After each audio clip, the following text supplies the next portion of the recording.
friends, and yes, this video is coming after a while.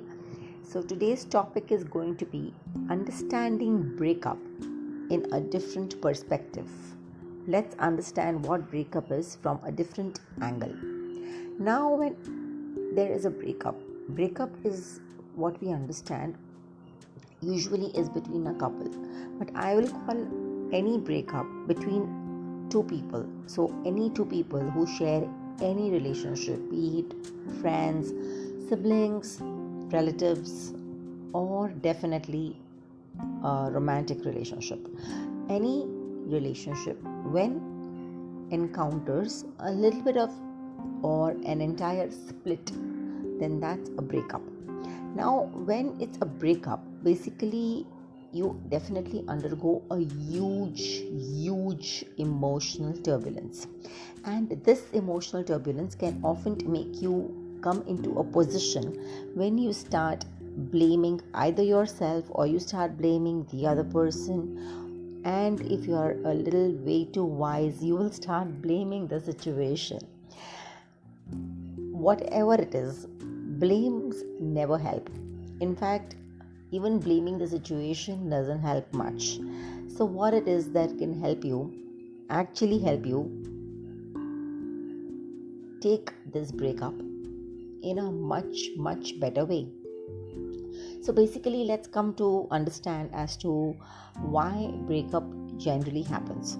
So I have been quoting this in my write-ups and in other various videos that I have made. I don't know how explicitly and how efficient I was in making my point clear, that a breakup happens when two people are not on the same page. So basically, say two people who agreed on some points, or rather a lot of points or majority of points, have suddenly or have started going towards a path wherein there is now a disagreement, or the disagreements have now started turning into conflicts.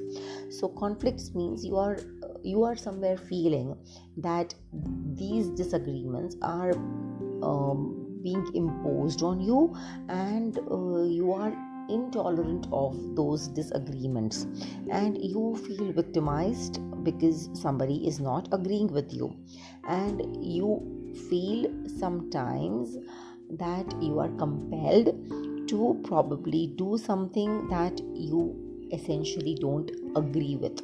So these are the general situations. Now let's understand it in a different manner. The way we have clearly understood that we don't agree with a lot of things that people in our lives have to say. So be it a parent, be it a sibling, or be it a friend, or be it a partner. Now all these people have a different set of thought process, and everyone has to think in different patterns. But once you don't agree, and because you want to sustain the relationship, and you essentially feel that you are forced to do something that is against your wishes, or that's not agreeable to you, you feel victimized. And when this keeps happening often, any relationship starts becoming toxic, and this toxicity can lead to breakups. So say I will give you a very random example of maybe because the easiest to think about is a couple relationship. So say in a couple relationship, when two people started being together because they liked movies, that's a point they connected with, and suddenly the taste of the films, the taste of movies has changed with one person because he or she has developed a different interest. So maybe they both were into romantic comedies, rom-coms. Now one person started diverting and distracting towards a more realistic cinema, and now this person who started traveling or started taking interest in the different kind of cinema or movies has now started having this interest which is not of the interest of the partner, and the partner starts feeling that he or she is changed, and now to be together or to make the partner feel that I'm still with you, the one who is not interested in the realistic cinema has to or is forcing himself or herself to accompany the other one. And this, if it keeps happening often, the one who's adjusting or the one who's not agreeing or who's not developed an interest in the change starts feeling victimized and eventually starts feeling that he or she is forced or compelled to do something that he or she is not liked. Now here a lot of times the communication is a problem, because communication is not happening and understanding is another problem. So again, I would not say it's just communication, but it's also the openness in with which both the people can communicate and step into each other's shoes. So if one person, because now if somebody is feeling toxic, there are different ways a person will express, and there are different ways that expression will be perceived by the other person also. So it's just not about expression, it's about how is the expression done and how is the other person who's even perceiving the expression of their assertive communication. So if this doesn't go well either, then there is definitely a breakup which is shortly to be witnessed. And generally breakups happen in these in such scenarios. So when you actually dig into the matter of any breakup, the topics or the matter is really not that serious or not that great enough, but it is the mind that is playing its part. So we need to understand it from this angle, that if I was that person whose interest has changed, or I have started diverting towards realistic cinema. So if it's me who has changed, can we not think that the other person can also change? And essentially everybody changes. See, for some people changes are very, very, very openly seen, and for some people changes are very subtle. It's not openly seen, but everybody undergoes change every second of their lives, now which we don't understand. So see, if I meet someone after a while, even if I'm talking the same, even if I'm behaving the same, even if I have the same connect, there are a lot of things about me that has changed, because in the process I have seen a lot of things, I have experienced a lot of things, I have grown as an individual. So I'm going to change. The kind of people I meet, the kind of company I keep, that has an influence over me. So a lot of things happen in everybody's lives every second, every minute, which can make them change. And despite of two people being together, both these people are also leading their individual lives professionally, personally, wherein there can be a change brought into them. So even if, say, a couple is essentially going to be together, they cannot be together 24/7. In fact, 24/7 even a mother and child cannot be together.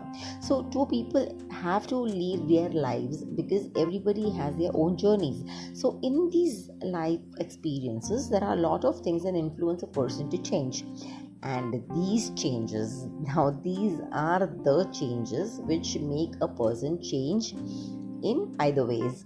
And if that change, the speed of this change is not happening in the same direction and in the same speed as the change in your partner, then there is a friction. And if this friction goes too harsh, then there is toxicity, and this toxicity can lead into breakup.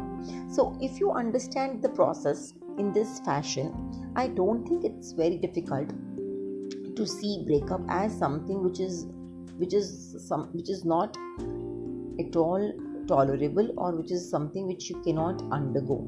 So this is the reality. So I'm not saying this to console anybody, or I'm not saying this to make somebody feel comfortable, but this is the truth, this is the fact, this is how breakups essentially happen, and this is how breakups are supposed to be seen. So it's not that one person is is completely at fault and the other person is completely innocent, or one person is the culprit and the other person is the victim, it's not at all like that. In fact, the person who's a culprit might be feeling victimized in some or the other way, because there's always self-pity involved whenever there is a breakup. And we always, as individuals, as humans, we have this psychological trait of coming or taking the side of, or taking the support of self-defense. So whenever there's a breakup, we always put ourselves into a safe mode, a safe place, a victim's place, so that we can pity ourselves, we can forgive ourselves for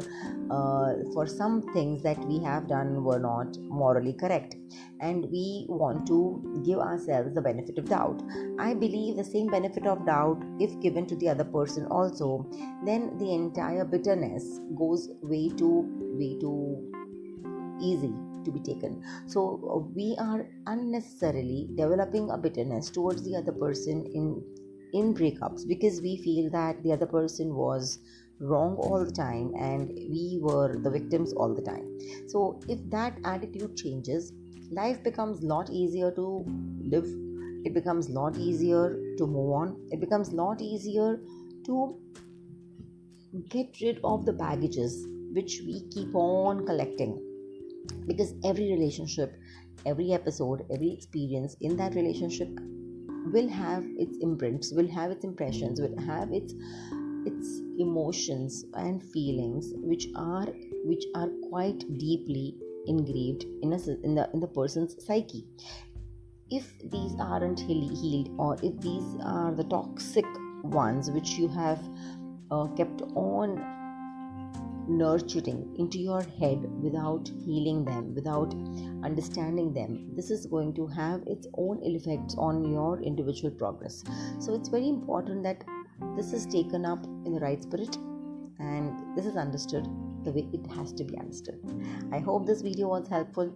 Please let me know in the comment section.